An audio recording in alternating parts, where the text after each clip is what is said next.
1절에서 6절까지의 말씀을 중심으로 여호와는 나의 목자이십니다 라는 제목으로 함께 은혜를 나누시겠습니다. 여호와는 나의 목자이십니다 라고 아무나 고백할 수 있는 게 아니에요. 아무나 예수가 나의 그리스도이십니다 아무나 할 수 있는 고백이 아닙니다.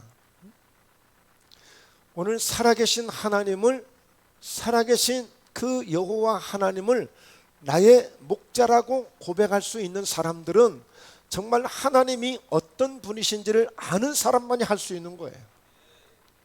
하나님이 얼마나 위대한 분이신가를 제대로 아는 사람만이 하나님은 나의 목자가 되시고 여호와 하나님이 나의 목자가 되셔서 나를 푸른 초장과 쉴만한 물가로 인도해 주시는 아주 좋으신 분이십니다 하고 고백할 수 있는 것입니다. 정말 나의 죄를 위해서 십자가에서 달려진 그 예수가 정말 나의 죄를 사해 주셨고 나의 죄를 속량해 주신 하나님의 아들이심을 믿는 자들만이 예수가 그리스도가 되시고 예수가 나의 주가 되십니다 이렇게 고백할 수 있는 거예요. 그런 의미에서요, 우리가 살아가는 우리 인생 속에서 정말 하나님은 나의 목자가 되십니다, 정말 하나님은 나의 구주가 되십니다 이렇게 고백할 수 있는 것이 얼마나 큰 축복인지 알 수가 없습니다. 여러분, 실제 말씀 시편 100편 3절을 함께 보죠. 여호와가 우리 하나님이신 줄 너희는 알지어다. 그는 우리를 지으신 이시오. 우리는 그의 것이니 그의 백성이요 그의 기르시는 양이로다. 이 말씀의 의미를 잘 알 필요가 있어요. 여호와, 하나님의 이름을 여호와라고 했죠. 그래서 나름대로 받은 신들마다 다 신들의 이름이 있습니다. 바알 신이랄지 아세라 신이랄지 이런 다양한 신들이 있습니다. 그런데 바로 이 하나님을 섬기고 하나님을 아버지라 부르는 사람들이 그 하나님의 성을 여호와라 부르는 거예요. 그래서 우리는 예수님을 그리스도라고 부르기도 하고 메시아라고 부르기도 하고 주님이라고도 부르기도 하는 거예요. 그러므로 오늘 여호와가 우리 하나님이신 줄을 너희는 알라는 거예요. 그가 우리를 지으신 이시고 우리는 그의 것이고 그의 백성이 되고 그의 기르시는 양이라는 것입니다. 여러분, 정말 하나님이 기르시는 양이라는 사실을 내가 알 때에, 그 사실을 알 때에 우리가 하나님을 나의 목자라고 고백할 수 있는 거예요. 이 목자와 이 양의 관계는 너무너무 밀접한 관계입니다. 왜 그럴까요? 양이 없는 목자는 의미가 없는 거예요. 반면에 오늘 이 양이라고 하는 이 짐승은 절대 목자 없이는 살아갈 수 없는 짐승입니다. 어떤 일이 있어도 못 살아요. 절대 못 삽니다. 반드시 양은 목자가 있어야 돼요. 이 사실을 깨닫기까지, 이 사실을 알기까지는 양을 직접 쳐봐야 돼요. 직접 목장에 가서 일을 해봐야 이 사실을 압니다. 그러니까 오늘 이 다윗이라고 하는 이 사람은 왕이 되어졌습니다만 사실은 목동 때에, 어린 소년 때에 하나님의 부르심을 받거든요. 그러니까 그는 정말 이 어려서 들판에서 이 양을 잡았다는 이 사실이 그에게는 너무너무 유익했던 일이에요. 왜? 그 양을 치면서 이 양과 목자가 어떤 관계인가를 알게 됐어요. 그래서 그는 그 속에서 자기는 하나님을 내 인생의, 내 삶의, 내 생명의 목자로 믿게 된 것입니다. 왜요? 이 양들이 다윗을 만난 이후에 그 양들이 너무 행복해하는 것을 볼 수가 있었어요. 이 다윗을 만난 이 양들은 너무너무 안전하다는 사실을 알게 되었어요. 그러므로 이 다윗이 지키는 그 양들은 너무너무 행복한 양들이었고 어느 목장의 양들과도 비교할 수 없는 가장 안전하고 가장 건강하고 가장 풍성하고 부유한 그런 양떼들이 된 거예요. 그런 목장이 되어진 것입니다. 그런 의미에서 이 목자가 얼마나 중요한가를 이 다윗이 깨닫고 알게 되어져서 그는 하나님을 내 인생의 목자로, 하나님을 내 생명의 목자로 여길 때에 오늘 이 목자가 양들을 이렇게 모든 삶 가운데 지켜가는 그 과정들을 하나님이 그처럼 나를 인도해 주실 것을, 내가 살아가는 이 세상 속에서 하나님이 마치 목자가 양을 돌보듯이 나를 돌봐 주실 것이라는 사실을 굳게 믿는 믿음을 갖게 된 거예요. 그래서 하나님은 내 목자가 되셔서 내가 부족함이 없는 인생을 지금까지 살게 되었고 앞으로도 그렇게 살게 될 것이고, 나는 단 한 번도 그 하나님이 내 목자가 되심으로 나는 걱정 없이 염려 없이 두려워하지 않고 나는 살아가는 인생이 되었다는 것을 고백하는 것입니다. 오늘 이 사실이 필요한 거예요. 이 사실이. 정말 여러분들은 하나님을 어떻게 생각하세요? 하나님을 어떻게 생각하세요? 예수님을 얼마까지나 생각하세요? 어느 정도까지나? 정말 그분이 내 목자가 되셔서 이 양이 목자 없이 살아갈 수 없는 짐승이기 때문에, 미물이기 때문에 정말 철저하게 그는 목자 속에서 살아가야 되는 이 양처럼 내가 하나님 없이 나는 살 수 없는 인생이다.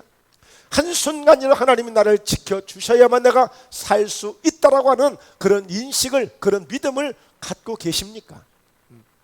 이게 오늘 질문이에요. 이게 오늘 우리에게 주어지는 질문들이에요.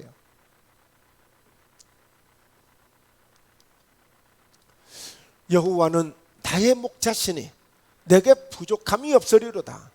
여호와는 누구의 목자라고요? 누구의 목자요? 나의 목자라고 고백하고 있어요. 다윗이.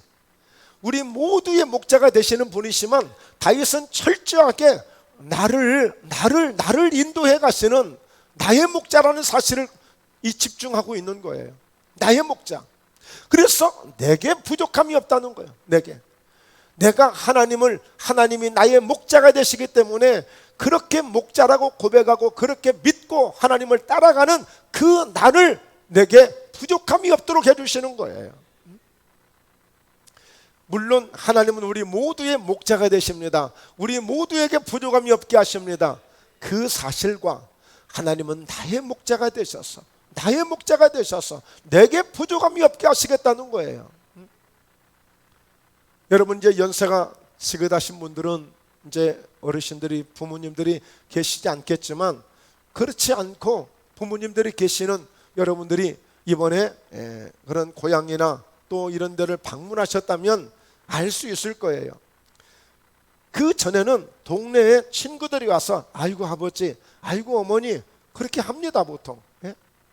그러나 100명, 1000명이 와서 아버지, 어머니 하는 것보다는 명절이 되었든 언제가 되었든 내가 가서 한 번 아버지라고 부를 때 그 아버지가 듣는 그 의미는 전혀 다른 겁니다. 전혀 달라요. 그냥 대충 우리가 하나님은 나의 목자이십니다, 아무나 고백할 수 있는 그 이름이 아니라, 분명히 내가 내 목자를 부를 때에, 내가 그 목자를 의지할 때에 내 목자가 너무 기뻐하시고, 내 목자가 나를 너무 사랑해 주시고, 내 목자가 나를 언제나 기다려 주시는 내 목자, 내 음성을 들으시고 그렇게 좋아하시는 목자, 그분이 내게 부족함이 없게 해주시는 이런 관계가 되는 거예요. 관계. 하나님과 내가 그런 관계가 되는 거예요.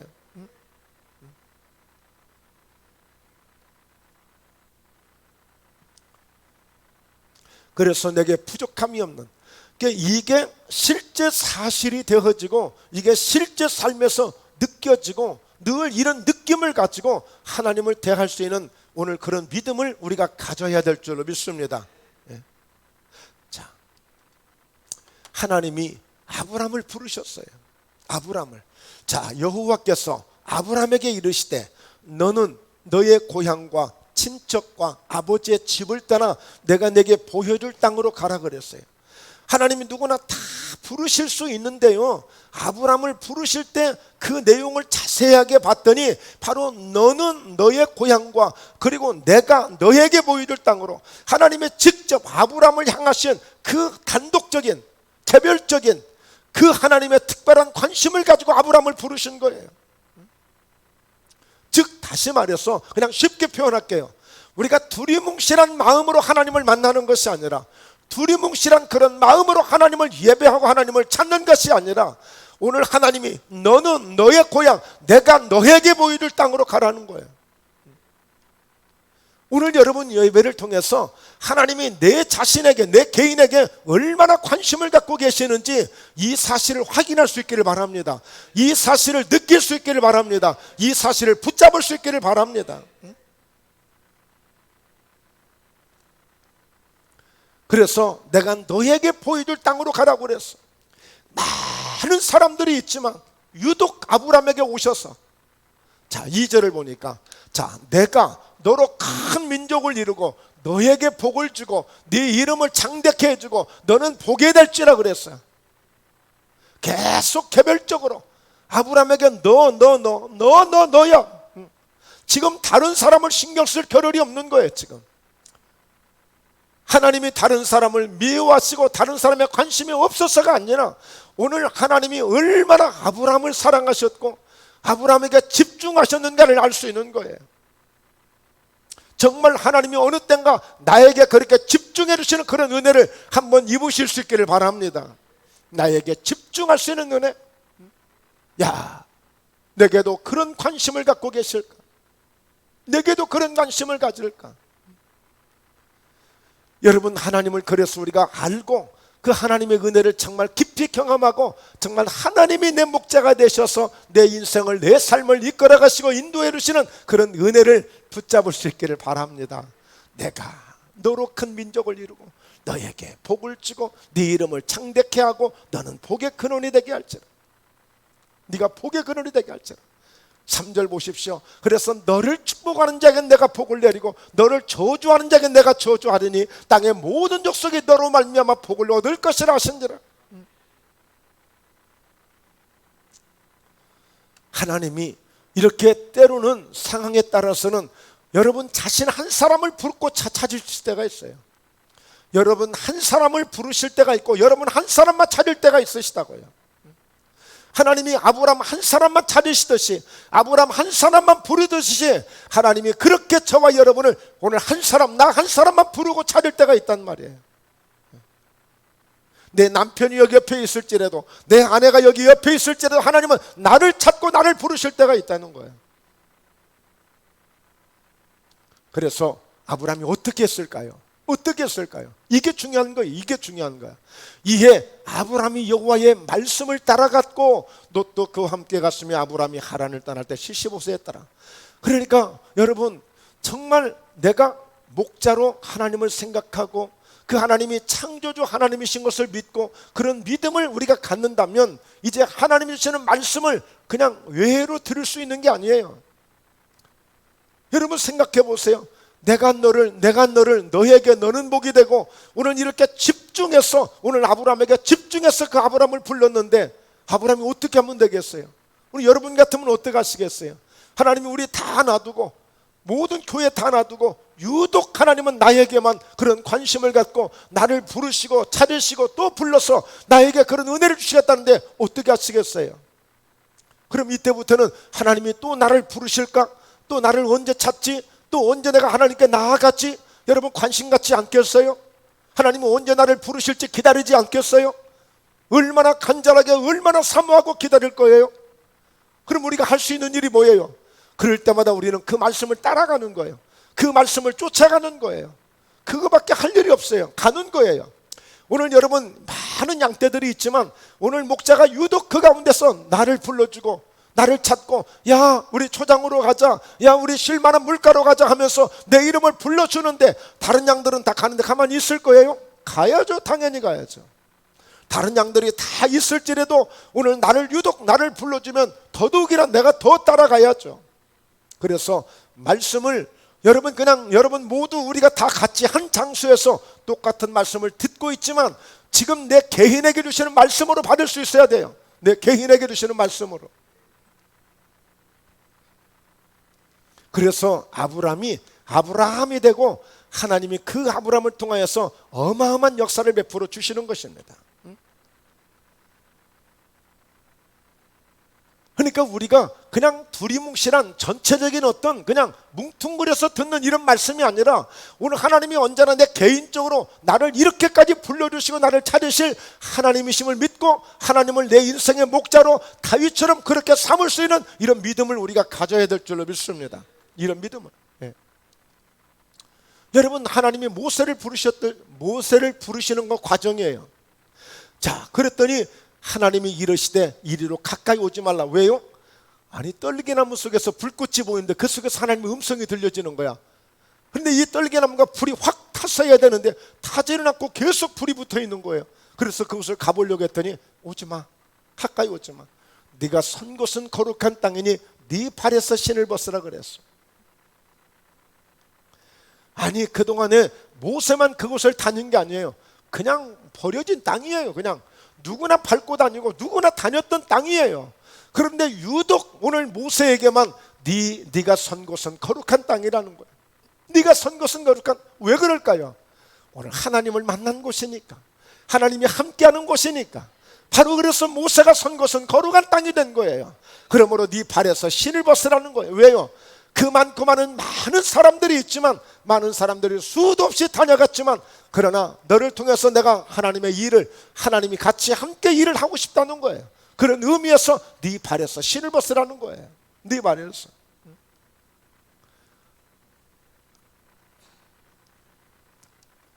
6절을 같이 함께 읽어보죠. 또 이르시되 나는 네 조상의 하나님이니 아브라함의 하나님, 이삭의 하나님, 야곱의 하나님이니라. 모세가 하나님 배웠기를 두려워하여 얼굴을 가리매. 그래서 언제든지 내가 만난 하나님, 나의 하나님을 여러분들이 만나셔야 돼요. 오늘 다윗은 양을 치면서 그 하나님을 내 인생으로 목자로 삼겠다고 그 하나님을 만났다면, 아브라함은 지금 어떻게 만난 거예요? 나 아빠랑 열심히 일하고 있는데 갑자기 하나님이 부르시더니 내가 너를 불러서 내가 지시한 땅으로 가라고 그랬고 너를 복에 거는다고 했다고 하는 그 말씀을 가지고 이제 하나님을 이제 믿는 거예요. 이제 하나님을 따라가는 거예요. 그러니까 여러분들이 하나님을 어떻게 만나셨는가, 어떻게 하나님을 만나는가, 이게 굉장히 중요한 거예요. 우리가 다 다윗처럼 살 수 없고 다 아브라함처럼 살 수 없지만 각자에게 다르게 부르는 그런 환경들이 있어요. 부르시는 방법들이 있어요. 그러니까 이제 모세를 부르실 때 보세요. 모세를 부르실 때는 불꽃 가운데서 불러주셨고, 그리고 네가 선 곳은 거룩한 땅에 네 발에 신을 벗으라고 그랬잖아요. 그 얘기는 뭐예요? 너는 내 종이 돼야 돼. 지금부터 내가 말하는 대로, 내가 명령하는 대로 넌 그렇게 살아야 돼 라고 이제 방법이 다른 차원의 방법으로 모세를 부르시는 거예요. 그러면서 너 들었지? 아브라함의 하나님, 이삭의 야곱의 하나님 다 들었지? 하나님이 어떻게 역사하는가 다 알지? 마찬가지로 내가 그들을 만나 준 것처럼, 그들의 하나님이 된 것처럼 나도 이제부터 너의 하나님이 되어줄게. 할렐루야. 이겁니다. 이제 내가 너의 하나님이 되어줄게. 그러니까 모세는 이제 하나님이 나를 그렇게 만나주신 거야. 아브라함을 그렇게 쓰셨고 이삭, 야곱을 쓰셨던 그 하나님이 나도 그렇게 쓰신데, 그래서 이제는 모세는 더 이상 두려울 게 없는 거예요. 이제 그 하나님을 생각하고 그 하나님만 따라가는 거예요. 이제 그 하나님만. 할렐루야. 여러분, 엘리야입니다. 엘리야. 지금 아브라함이나 지금 이 모세나 엘리야는 구약을 대표하는 인물이고, 우리 모든 기독교를 대표하는 인물이고, 우리 하나님이 정말 그들을 대표라고 내놓을 만한 그런 인물들이에요. 다 인물들이란 말이에요. 자, 오늘 열왕기상 17장 1절 길르앗에 우거하는 자 중에 디셉 사람 엘리야가 아합에게 말하되 내가 섬기는 이스라엘의 하나님 여호와께서 살아계심을 두고 맹세하노니 내 말이 없으면 수년 동안 비도 이슬도 있지 아니라 하니라. 엘리야가 지금 아합에게 이 얘기한 거예요. 아합은 누구냐면 그 나라의 왕이에요, 왕. 그리고 아합의 아내가 이세벨이야. 근데 이 두 부부가, 왕과 이 왕비가 얼마나 우상을 많이 섬겼는지, 바알이라고 하는 우상을 섬기면서 그동안 여호와를 믿고 여호와를 따르는 모아는 선지자들을 많이 죽였어요. 많이 죽였어요. 그러니까 이 엘리야도 아합을 만났을 때 딱 이 말하고 딱 숨어버리거든요. 이제 그러니까 이 엘리야를 잡으려고 많은 사람들을 풀었지만 엘리야를 못 잡거든요. 하나님이 지켜주시니까. 그러니까 이 엘리야가 뭐라고 이야기를 하느냐면, 내 입에서 내가 살아계신 하나님을 두고 맹세하지만 내 말이 없으면, 내 입에서 나가는 말이 없으면 수년 동안 비도 이슬도 한 방울도 있지 아니할 것을 감히 왕에게 선포하는 거예요. 엘리야가 왜 그랬어요? 하나님이 어떤 분이신지를 알기 때문에 이렇게 이야기하는 거예요. 어떤 분인지 알기 때문에. 그리고 하나님을 확실하게 알았어. 왜? 하나님은 살아계심을 두고 맹세한다고 그랬잖아요. 반드시 말씀대로 되어지고 말씀대로 역사하시는 하나님의 심을 알기 때문에 내 입에서 내 말이 나가지 않으면 이미 엘리야는 하나님께 그렇게 오다를 받은 거예요. 그런 명령을 받은 거예요.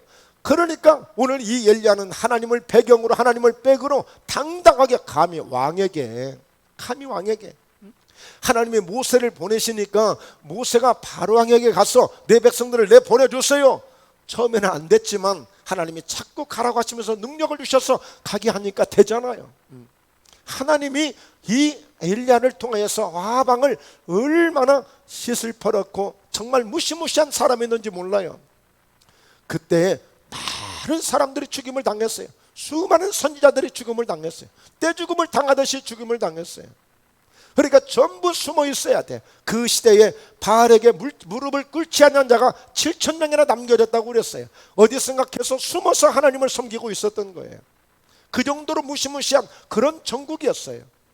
그 가운데 엘리야가 그런 왕에게 내 입에서 나가는 말이 없으면 피 한 방울, 이슬 한 방울도 없겠다고 어떻게 말할 수 있습니까?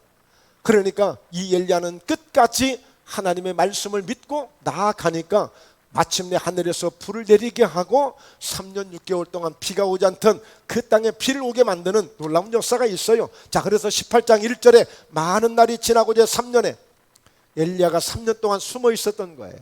제3년에 여호와의 말씀이 엘리야에게 임하여 이르시되 너는 가서 아합에게 보이라. 내가 비를 치면에 내리리라.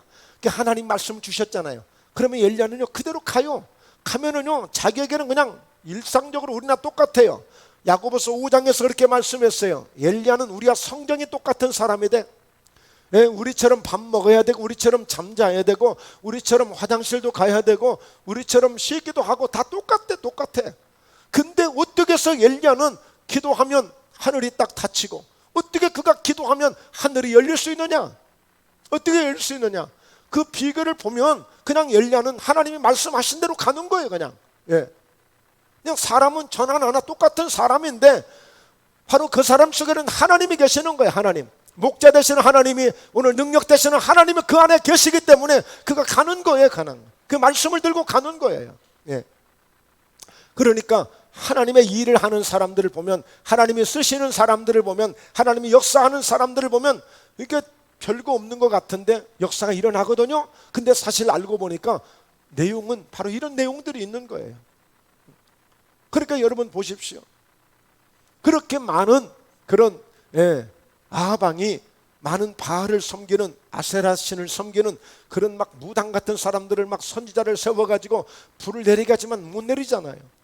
그러나 오늘 이 엘리야가 하나님 앞에 청중하게 무너진 제단을 수축하고 예배 제단을 회복하고 제물을 올리고 하나님 앞에 간절히 기도할 때 여호와여 불로 응답하소서 할 때 불이 내려서 제물을 태우고 거기에 있던 모든 이 선자들을 다 죽이고 마침내 하나님의 영광을 나타내지 않습니까?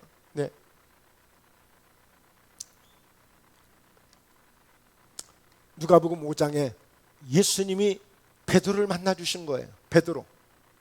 그래서 베드로의 배를 빌려가지고 그곳에서 말씀을 전하시고 하시는 말씀이 어이 시몬 깊은 데 가서 그물을 내려 고기를 잡게, 이렇게 말씀 한마디 하셨어요. 그랬더니 시몬이 뭐라고 대답하는 거예요? 선생님, 우리들이 밤이 새도록 수고를 하였지만 잡은 것이 없지만은 말씀에 의지하여 내가 그물을 내리겠다고 그랬어. 내가 그물을 내리겠다고 그랬어. 그러니까 예수님이 말씀을 그렇게 하시니까 오늘 예수님 말씀에 의해서 내가 그물을 내리겠다는 거예요. 내가 그물을 내리겠다. 여러분, 누가 하기를 바라지 마시고 하나님의 말씀이 떨어지거든 내가 그물을 내리세요. 내가 그물을 내리라고요. 지금 주님은 지금 시몬 베드로에게 말씀을 주셨어요. 여러분, 각자에게 주시는 말씀들이 있어요. 각자에게 나에게 주시는 말씀들이 있다고요. 그 말씀을 부여잡고 그 말씀을 의지해서 내가 그물을 내리는 거예요. 그래야 한번 뭔가 하나님의 영광을 보기도 하고 기적이 일어나기도 하고 아니면 어떤 은혜가 일어나기도 하고 뭔가 깨닫는 역사도 있는 것이지 그냥 남들 구경만 해서 되는 것이 아니에요. 주님은 지금 나에게 관심이 있는 거예요. 지금 나에게. 그래서 말씀에 의지해서 그물을 내리겠다고 했더니 고기를 잡은 것이 얼마나 많고 그물이 찢어진 거 아니겠어요? 그래서 결과가 어떻게 됐습니까? 시몬 베드로가 이를 보고 예수의 무릎 아래에 엎드려 이르되 주여 나를 떠나소서 나는 죄인이로소이다 하니. 그러니까 여러분, 오늘 정말 우리가 주님 앞에서 나의 존재를 주님 앞에 맡길 수 있어야 돼요. 나의 존재. 지금 내가 나를 너무 몰라. 우리 자신들을 너무 모르고 사는 거예요. 그냥 괜찮은 사람으로만 알고 있어요. 그냥 화장빨 잘 받으니까 나 그냥 끝내주는 사람으로만 알고 있어요. 옷맵시 괜찮으니까 어디 가도 괜찮을 거라고만 생각만 하고 있어요. 지금 주님하고 나하고 어떤 관계에 있고 내가 주님을 어떻게 섬기고 있고 주님이 나를 어떻게 보고 계실지를 그것을 한번 봐야 되는 거예요. 과연 내가 언제나 어디서나 주님은 나의 구주가 되시고 나의 주님이 되십니다. 바로 이 시몬처럼 살아계신 하나님 아들이시라고 하는 주는 그리스도가 되시고 살아계신 하나님의 아들이 되신다고 고백할 수 있는 이런 고백을 내가 언제나 가지고 있는가? 나에게 이런 신앙이 있는가? 이런 믿음이 있는가? 이런 부분이 중요한 것입니다. 왜요? 왜 그럴까요? 오늘 목자 되시는 하나님이 우리를 지켜주지 않으시면 우리가 양이라는 사실을 아셔야 돼요. 지금 내가 괜찮은 것 같지만 양이라니까. 양이에요. 양은 절대 목자 없이 살아갈 수 없다니까요. 그리고 한 사람 먼저 소개하면은요, 사도 바울이에요. 사도 바울. 나를 능하게 하신 그리스도 예수 우리 주께 내가 감사함은 나를 충성되이 여겨 내게 직분을 맡기시매니. 많고 많은 수많은 사람 가운데 나에게 나를 능하게 하셨다는 거예요. 그래서 내가 감사하는 것은 나를 충성되이 여겨주셨고 내게 직분을 맡겨주셨다는 거. 지금 자신에게 이 주어진 것들을 그것을 귀하게 여기지 않냐고 그것을 소중하게 여기지 않는 그런 사람들이 있어요. 사실 주님은 너무너무 큰 관심을 가지시고 지금 때로는 능력을 주셨고 때로는 정말 충성되이 여기셔서 귀한 직분도 주시고 하셨는데 그걸 몰라요. 몰라. 그걸 잘 모른다고. 여러분, 이런 거에 대해서는요 우리가 좀 착각을 해도 괜찮아요. 착각을 해도. 무슨 얘기냐면 정말 주님은 나만 사랑하시나 봐. 남들이 볼 때는 아무도 인정해 줄 수 있는 것도 아니야. 별 직분도 아니야. 그런데 막 그거 하나 받아놓고 막 하나님 앞에 너무 감사했어. 어쩌다 내가 이렇게 하나님 일을 할 수 있는지, 내가 어쩌다가 안내를 하고, 내가 어쩌다가 찬양을 하고, 내가 어쩌다가 이렇게 구역장을 하고, 내가 어쩌다가 이렇게 이런 봉사를 할 수 있는지 막 그냥 혼자 착각하는 거야. 막 하나님 나만 사랑하시는 것 같아. 나만 사랑하시는 것 같아. 막 그러면 하나님이 더 오히려 미안해 하실 것 같아. 야, 뭐 저거 별것도 아닌 거 하나 주었더니 저렇게 좋아할까? 응? 여러분 생각해 보세요. 목자가 볼 때 양이 별것도 아닌 거, 풀 한 폭이 있는 거 그거 좀 뜯어다 줬더니 막 양이 좋아서 어쩔 줄 모르고 재롱을 피워. 그러면 그 목자가 막 끔벅끔벅 하지 않겠어요? 너무너무 좋아하지 않겠어요? 여러분, 사도 바울 이렇게 고백합니다. 세상에 나를 능하게 하신 그리스도 예수 우리 주께 내가 감사하는 거예요. 늘. 왜? 나를 충성되 나 같은 사람을 충성되이 여기셔서 내게 이렇게 엄청난 귀한 직분까지 맡겨주셨으니. 그래서 이 바울은 어떻게 고백합니까? 디모데전서 13 내가 전에는 비방자였고 박해자였고 폭행자였지만 도리어 긍휼을 입은 것은 내가 믿지 아니할 때 알지 못하고 행하였습니다. 그래서 그는 어떤 인생을, 어떤 사역을, 어떤 삶을 살아왔습니까? 그러나 내가 나 된 것은 하나님의 은혜로 된 것이니 내게 주신 그의 은혜가 헛되지 아니하여 내가 모든 사도보다 더 많이 수고하였으나 내가 한 것이 아니요 오직 나와 함께 하신 하나님의 은혜로다 그랬어. 처음부터 끝까지, 시작부터 끝까지 그는 절대적으로 철저하게 하나님의 은혜로 된 것이라고 고백하는 것입니다. 여러분, 이게 왜 중요하냐면 오늘 목자와 양의 관계를 다시 한번 우리가 한번 확인해 보려고 하는데요. 특별히 그 양을 치는 데를 보니까 이 지방에서는 별로 없는 것 같아요. 저기 강원도에 가면 삼양 목장, 대관령 목장, 또 그리고 양떼 목장. 그래서 막 그 수백 마리, 수천 마리 막 양떼를 키우는 데가 있어요. 또 예수원이라는 데, 대천덕 신부님이 예수원이라는 데. 그래서 그곳에서는 그 뭐 양으로 뭐 이불도 만들고 양털로 이불도 만들고 다양한 이런 것도 이렇게 만듭니다만 왜 이 지방이 없을까요? 연구를 해보니까 이 양에 대해서 자꾸 연구를 하고 자꾸 찾아보니까 이 양은요 아무나 키울 수 있는 게 아니에요. 절대 이 사명 없는 사람들은 안 되고요, 게으른 사람도 안 되고요. 예. 그리고 정말 이 양과 함께 아주 상사고락을 같이 할 수 있는 사람이나 이 양을 키우지 보통 까다로운 게 아니에요. 쉬운 게 아니에요. 염소는 많이들 키우잖아요. 그냥 냅두면 저 혼자 알아서 또 먹기도 하잖아요. 예, 저 혼자 알아서. 이 양은요 어디다 내둘 수도 없어요. 왜? 여차하면 와서 그냥 공격을 당하니까. 예. 여차하면. 또 그리고 어떤 양들은요 그냥 뒤집어져 가지고 혼자 일어나지 못하고 바둥바둥하다 죽기도 하는 거예요 그냥. 예. 그러니까 여러분 이 양 없이는, 저 목자 없이는 절대 안 되는 게 양이라니까. 거기다가 시력도 어두워요. 근시안의 눈이에요. 양들은 2m 3m 이상을 보지를 못해요. 주인이 누군지도 몰라요. 그러니까 양은 늘 뭐가요? 청각이 발달됐어요. 목자 음성만 듣고 따라가는 거니까. 여러분, 여호와는 나의 목자시니 내가 부족함이 없다고 그랬어요. 예. 그러니까 도대체 뭐가 부족함이 없을까요? 이 시편 23편은 그동안 다윗이 인생을 살아오면서 그는 철저하게 자기가 양을 어떻게 돌보았는지를 우리가 알 수 있어요. 그 사울왕을 찾아갔을 때에 뭐라고 얘기합니까? 골리앗과 싸우겠다고 그러니까, 야, 네 어린애가 어떻게 이걸 해? 골리앗은 어려서부터 용사야. 너는 겨우 이렇게 뭐 양 몇 마리 치다 온 소년이 어떻게 골리앗을 다? 아이고 제가요 이래봐도요, 예, 곰이 물어가고요, 사자가 물어가도 내가 팔을 걷어붙이고 가서 내가 그의 수염을 붙잡고 내가 뺏어온 사람인데 그까짓까.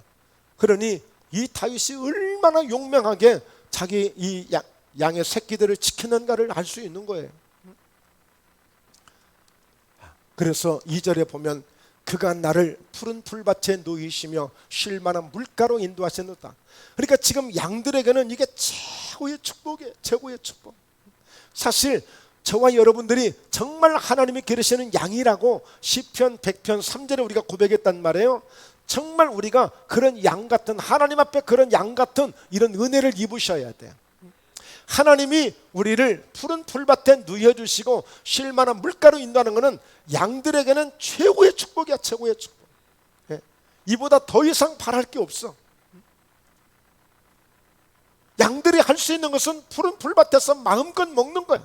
그리고 쉴만한 물가에서 그것도 풀밭에 누여주시고 쉴만한 물가로 인도하신다.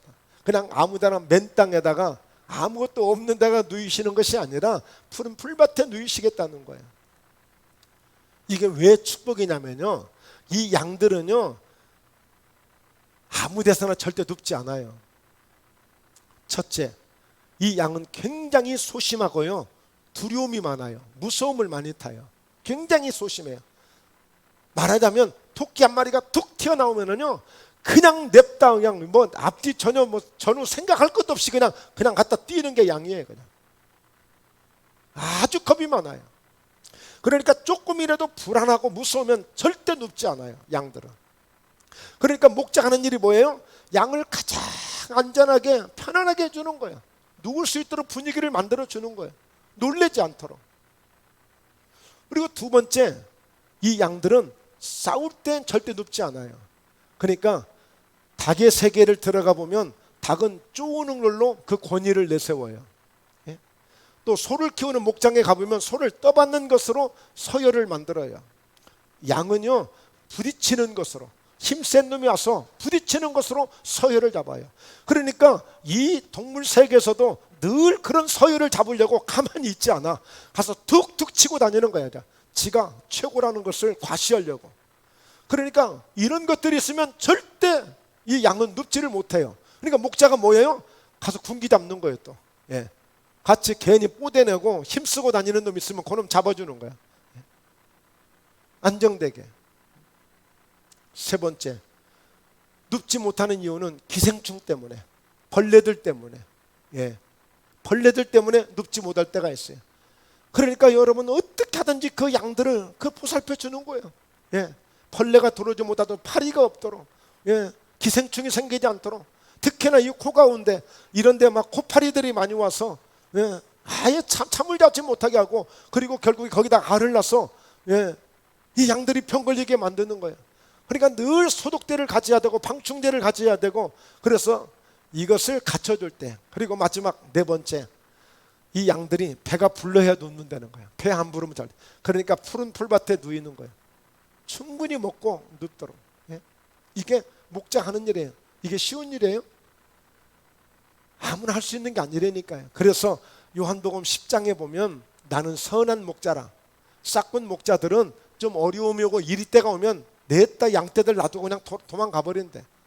그건 싹군 목자들은 그건 목자도 아니고 양도 재앙이 아니기 때문에 그냥 달아난다는 거예요. 얼마나 이 과정이 어려운 과정인지 몰라요. 바로 우리 인생 속에서도 마찬가지예요.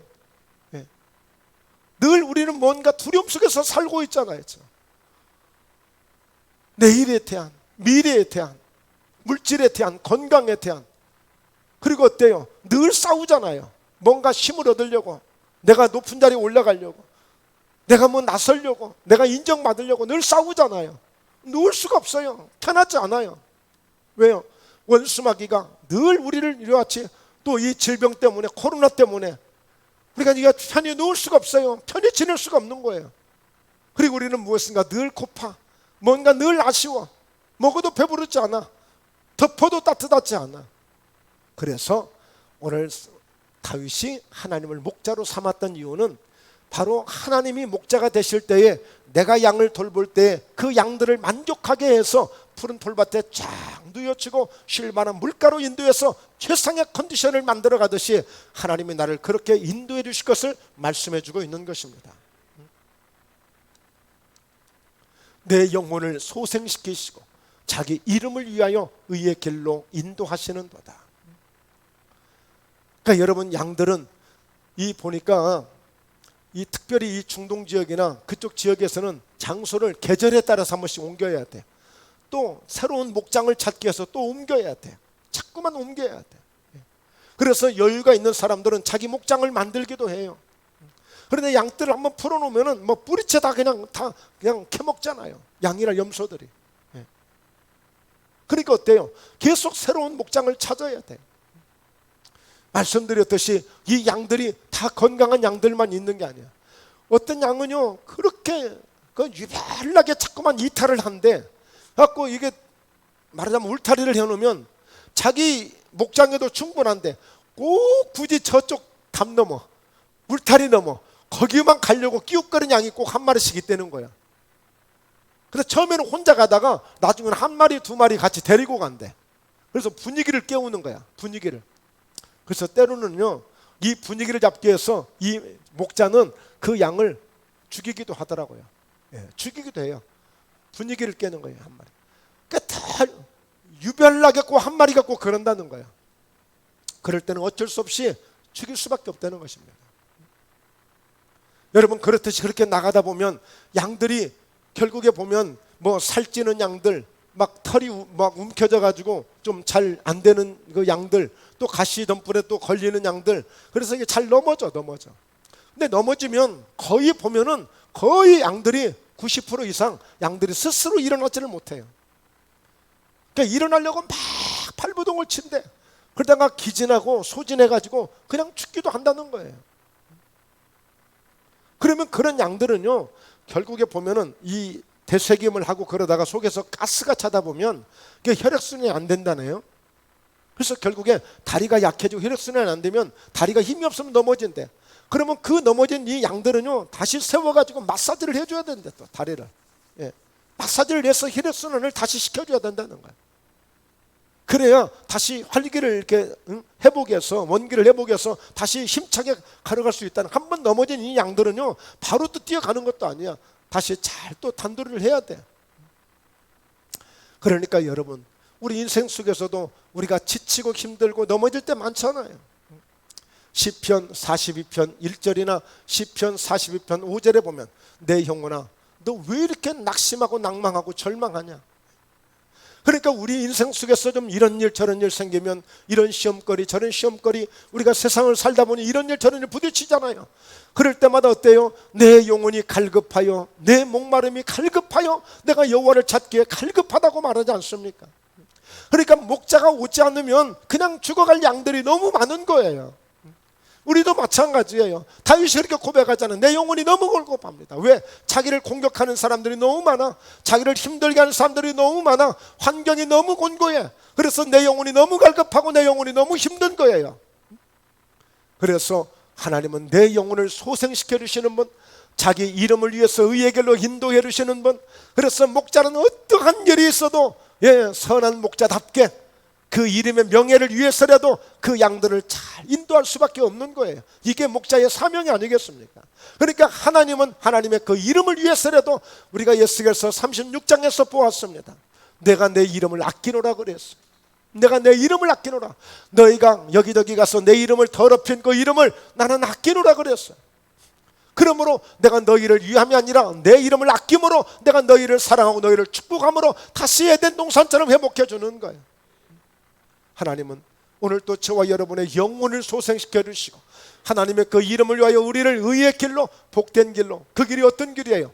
푸른 풀밭이 있는 곳, 쉴만한 물가가 있는 곳, 늘 목자는 이 양들을 그곳에 인도하는 거예요. 내가 사망의 음침한 골짜기로 다닐지라도 해를 두려워하지 않을 것은 주께서 나와 함께 하심이라. 주의 지팡이와 막대기가 나를 안위하시나이다. 끝까지 나를 나와 함께 해주시고 끝까지 나를 지켜주시는 거예요. 내가 사망의 음침한 골짜기를 다닐지라도, 내가 그런 어려운 길을 갈지라도, 말씀드렸듯이 계절이 바뀌고 또 여러 가지 환경이 바뀌면 굉장히 먼 거리를 또 가기도 해야 되고, 새로운 목초지를 찾다 보면 가는 도중 안에 양이 몇 마리 안 되면 문제가 안 되는데, 최소한도 몇백 단이 되고 몇천 단이 되면은 그야말로 정말 너무너무 이 양떼들을 한꺼번에 다 인도하기가 쉽지 않은 거예요. 그 강원도에 가보니까 양무리 개가 있어. 개. 그러니까 이런 아무런 이런 일반적인 개가 아니라 진돗개라고 해서 할 수 있는 게 아니라, 특히 양을 아주 잘 모는 막 에너지 넘치는, 막 힘이 넘치는, 막 팔팔팔 뛰어다니면서 크지도 않아. 그런데 양들을 쫙쫙 몰고 다니는 그런 그런 그 개들이 있더라고요, 보니까. 그러니까 여러분, 그래서 이 목자들은 먼 곳에 다니다 보면 반드시 총을 가지고 다녀야 되고, 어느 순간에 사나운 짐승들이 오니까 독수리 떼들, 멧돼들이 노리기도 하고, 그런 이리떼들, 그런 또 뭐 무서운 여러 가지 그런 공격하는 짐승들이 있단 말이에요. 또 때로는 실제 양을 훔쳐가는 도둑놈들도 있고, 그래서 항상 지팡이, 막대기, 바로 이 총을 가지고 있어야 돼. 그리고 여러분, 이 양들도요, 자다가 무슨 일이 있을지 모르기 때문에 언제나 항상 같이 양과 함께 자야 돼. 언제든지. 왜냐하면 놀래면 전부 놀래가지고 다들 뭐 난리가 나버리니까, 이게 수습이 안 돼버리니까. 그래서 오히려 그 위험한 길을 갈 때도 있지만 두려워하지 않을 것은, 언제나 주님이 나와 함께 하셔서 주의 지팡이와 막대기가 나를 안위하신다. 여러분, 긴 막대기가 있는가 하면 공격형, 또 어떤 또 무서운 어떤 그런 일들이 생길지라도 그걸 공격하고 막을 수 있는 그런 막대기를 필수적으로 가지고 다닌다는 거죠. 주께서 내 원수의 목전에서 내게 상을 차려주시고 기름을 내 머리에 부으셔서 내 잔이 넘치나이다. 그러니까 여러분, 그렇습니다. 이렇게 양들을 데리고 다니다 보면 항상 목초가 충만한 것이 아니라, 풍성한 것이 아니라, 없을 때에 마침내 그 좋은 목초지를 찾아서 정말 그런 여러 가지 기후 때문에, 여러 가지 병충해 때문에, 여러 가지 또 사나운 공격 때문에 이런 많은 이런저런 일들을 겪고 마침내 좋은 그런 초장을 만나면 바로 원수의 목전 앞에서 상을 차려주는, 그래서 양들이 너무너무 좋아하고 편안함을 얻고 고생한 그 끝에 마침내 이런 큰 낙을 누릴 수 있는 것처럼, 그렇습니다. 사랑하는 성도 여러분, 우리도 때로는 살다 보니 어때요? 이런 일 저런 일, 정말 우리를 비방하는 자들도 있고 우습게 보는 자들도 있고 무시하는 자들도 있고 이런저런 숱한 말들이 있지 않습니까? 또 여러 가지 어렵고 또 생각지 않는 경제 어려움을 겪기도 하고. 그래도 목포 지역은 그 정도까지는 아닌 것 같은데 수도권이나 일부 이태원 지역, 명동, 또 여러 또 뭐 남대문 상가들 뭐 그야말로 뭐 죽지 못해 사는 것처럼 너무너무 힘들어하는 사람들이 많더라고요 지금. 어떻게 정말 이 사업장을 정리하고 싶어도 정리가 되지 않아서 정말 어쩔 수 없이 붙들고 있는 사람도 많이 있고요. 그러나 우리는 반드시 아셔야 됩니다. 원수의 목전 앞에서도 아무리 우리를 죽이고 도둑질하고 멸망시키려고 하는 어둠의 세력들이 있고 여러 가지 환경이 있을지라도 반드시 원수의 목전 앞에서 상을 차려주시는 그 하나님이 나의 목자시라고 믿는다면 두려워하지 마시고 끝까지 기도하시고 그 하나님을 의지하심으로 우리 모두가 함께 날마다 승리할 수 있기를 주의 이름으로 축원합니다. 기름으로 내 머리에 부으셔서 내 단이 넘치나이다. 이 말은요 늘 우리에게 성령으로 충만한 은혜를 주시겠다는 거예요.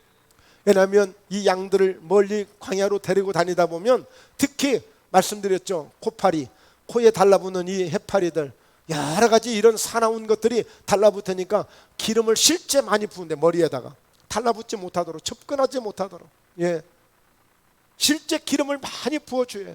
예, 실제 기름을 가지고 다녀야 돼. 여러 가지 다양한 기름들을. 그렇듯이 오늘 양들을 이렇게 지켜주듯이 오늘 우리도 여러분 이 시대의 성령의 충만함을 받아야 돼요. 성령의 충만함을 받아야 돼.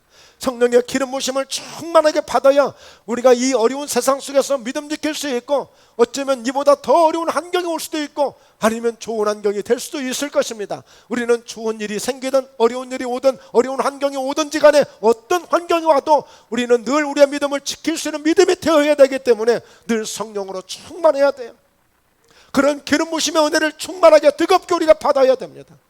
그래야 그 정말 가파른 광야를 통과할 수 있고 그 어려운 세상을 견딜 수 있는 것처럼 그런 양들처럼 우리도 이 세상을 넉넉히 이길 수 있기 위해서 우리가 그런 기름 부으심의 은혜를 충만하게 받아야 돼.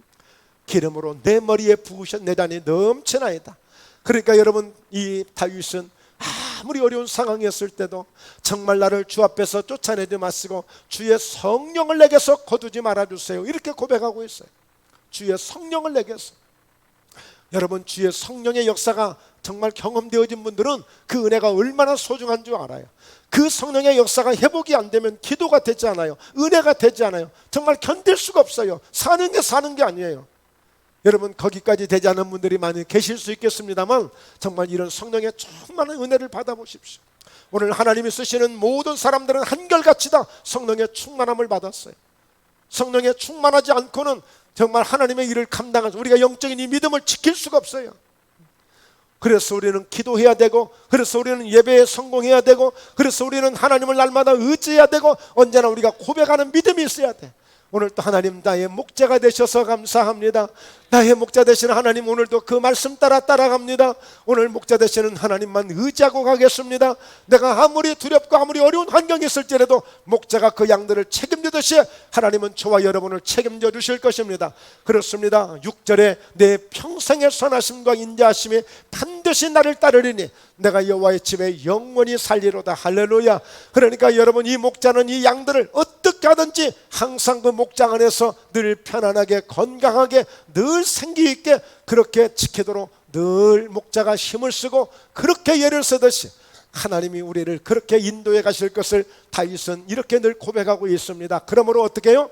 내가 여호와의 집에 영원히 살리로다. 그러니까 이 양들은 목자와 함께 늘 있는 것이 늘 행복해. 왜? 목자가 다 알아서 때 되면 나를 불러주지, 때 되면 먹여주지, 때 되면 지켜주지, 때 되면 털 깎아주지, 때 되면 다 병충해 다 예방해주지. 그러니까 여러분 이 목자와 함께 이렇게 있는 양들이 가장 행복한 거야.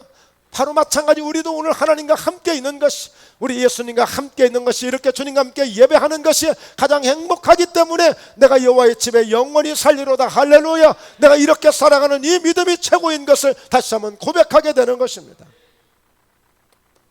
마지막 결론입니다. 요한복음 10장 14절 나는 선한 목자라 나는 내 양을 알고 양도 나를 아는 것이. 여러분 주님이 저와 여러분들에게 나는 내 양을 알아. 오늘 저와 여러분들을 우리 주님이 모실 때 다 내 양으로 생각하셔. 내 양으로. 누가요? 예수님이 여러분들을. 그러면 여러분 양도 나를 안다고 그랬어요. 혹시 예수님을 모르신 분이 계십니까? 혹시 예수님을 모르시는 분이 계십니까? 예수님은 그렇게 알고 계시는 거예요. 양들이 다 나를 알고 있다고 생각하고 있어. 그래서 오늘 예수님은 언제든지 어떻게 해요? 자, 아버지께서 나를 아시고 내가 아버지를 아는 것 같이 나는 양을 위하여 목숨을 버리노라. 기꺼이 양을 위해서 목숨을 버릴 그런 선한 목자이심을 우리는 다시 한번 확인하게 되는 것입니다. 그러므로 여러분 걱정하지 마세요. 염려하지 마세요. 예수님이 선한 목자 되심을 믿으신다면 오늘 다윗이 그렇게 고백했던 그 다윗이 섬겼던 그 다윗의 하나님이 오늘 나의 하나님, 나에게도 나의 목자가 되시는 하나님이시라고 믿는다면 우리가 걱정할 일이 없는 거예요. 염려할 일이 없는 거예요. 두려워하지도 마시고요, 원망도 불평도 우리가 감사하면 되는 거예요. 나의 목자 되시는 하나님, 나의 선한 목자 되시는 예수님, 나를 위해서 죽어줄 수 있는 분이 계셔요. 나를 위해서 죽어줄 수 있는 분이 계시다고요. 이미 그분이 나를 위해서 죽으신 거예요. 그러므로 이보다 더 큰 사랑은 없는 겁니다. 이보다 더 큰 하나님의 은혜는 없는 것입니다. 그러므로 우리는 결코 아무리 지금 세상이 이러고 저러고 해도 그거 별거 아닌 거예요.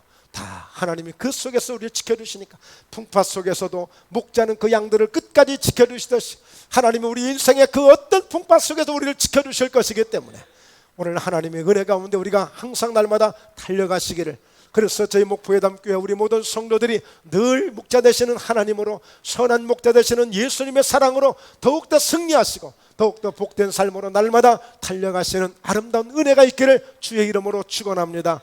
주의 이름으로 축원합니다. 네, 기도하시겠습니다. 살아계신 아버지 하나님, 주님의 은혜와